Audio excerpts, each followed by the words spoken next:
O Evangelho é uma mensagem que estilhaça os ídolos. É sobre esse assunto que eu gostaria de conversar com você.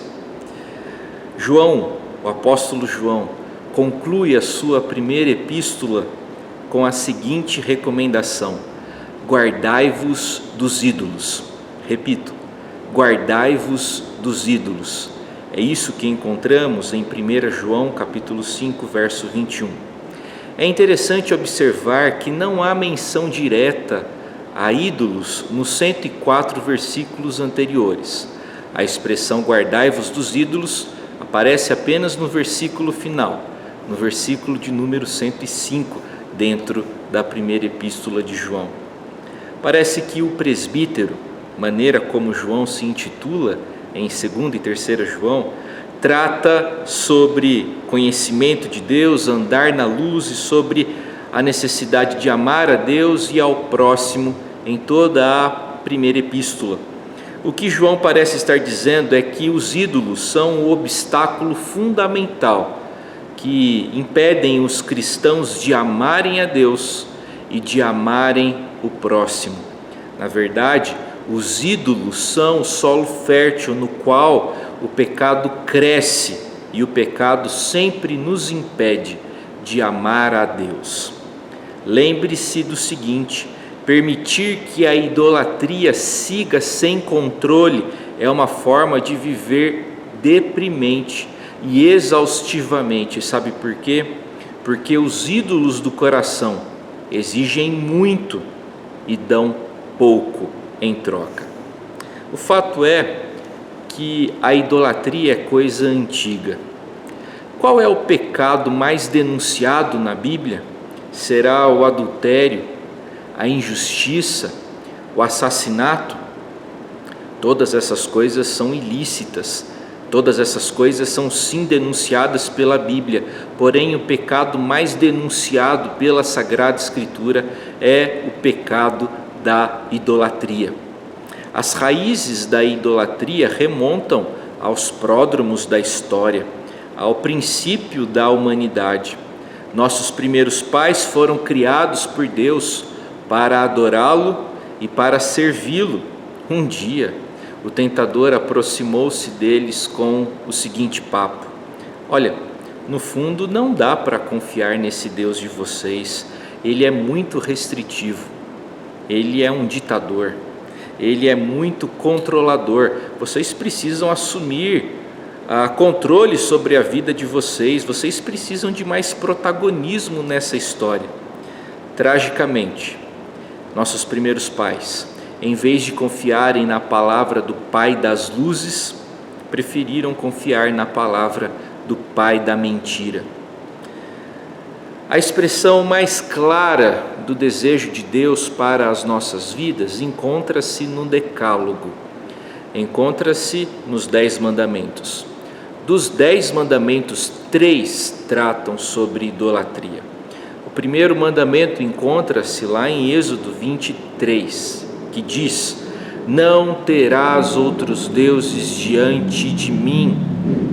O primeiro mandamento afirma que Deus exige a adoração exclusiva, porque Ele é o Senhor da terra, o que contrariava a visão predominante no Antigo Oriente Próximo, de que as divindades só serviam a regiões particulares.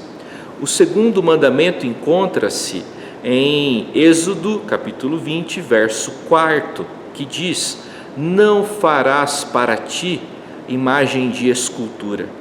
O segundo mandamento é uma advertência clara contra criar e contra adorar algum Deus, com D minúsculo, da forma como desejaríamos que ele fosse no lugar do verdadeiro Deus. O último dos 10 mandamentos, o 10º mandamento, afirma: não cobiçarás.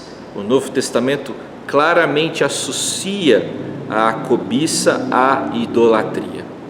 A verdade é que as coisas que colocamos no lugar de Deus capturam nosso coração, capturam nossa imaginação, captura o nosso coração, nossos sentimentos e acabamos nos tornando servos, escravos de nossos objetos de adoração. Nosso objeto de adoração será sempre a principal influência em nossos pensamentos, em nossas emoções, em nossas ações e, é claro, em nossa vida. É por isso que não podemos ser servos de Deus e também dos ídolos. Ou você serve a Deus, ou você serve aos ídolos. Na idolatria, voluntariamente trocamos aquilo que nosso coração deveria amar por um substituto que será sempre desprezível. Como nosso objeto de oração é sempre aquilo que captura nosso coração e nossa mente, inevitavelmente nos tornamos amantes daquilo que nós adoramos. Escrevendo aos Romanos, no capítulo 1, no verso 25, Paulo, apóstolo, afirmou que a idolatria consiste em adorarmos coisas criadas em vez do Criador. Em nossa idolatria, nós inflamos alguma coisa que não é Deus, na intenção de que essa coisa opere como substituto de Deus. A idolatria, portanto, consiste em perverter e inverter o propósito de Deus na criação. Onde deveríamos ser administradores fiéis, nos tornamos gerentes injustos. Onde deveríamos ser mestres, nos tornamos escravos, porque somos dominados por aquilo que adoramos.